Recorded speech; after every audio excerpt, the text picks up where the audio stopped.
Sasa hapo tulie. Mwenda azimu wewe.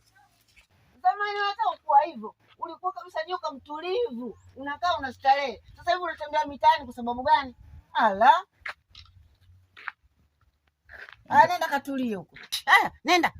Haya nenda ndani katulie. Mwenda azimu wewe.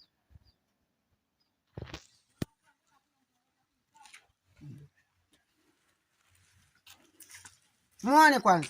Ala. Acha mambo yako hayo. Tulia kama ulivyokuwa unatulia zamani. Zamani ulikuwa unatulia vizuri, unakula, unashiba, unakaa kimya. Sasa hivi unatembea mitaani. Kwa sababu gani? Ala. Mimi nilikutana na jirani yako hapo, alinitumia video. Akilalamika kwamba huyu Chatu kama ambavyo umemuona na wewe mwenyewe nafikiri umeenda kumtoa kule alipo. Sasa imekuwa changamoto. Wewe hizi changamoto unazifanyaje?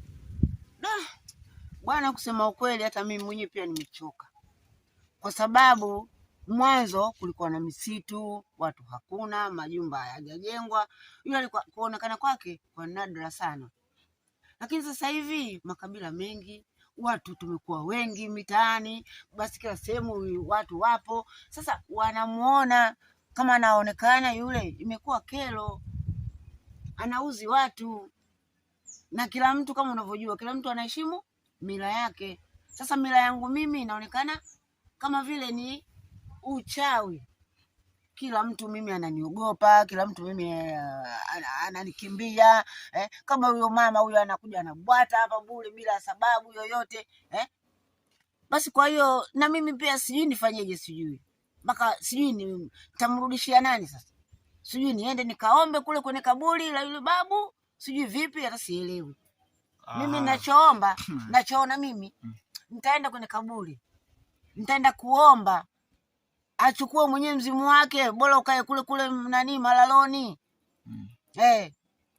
Kumbe kuna uwezekano wa wewe kwenda kuomba kwa mzee kule.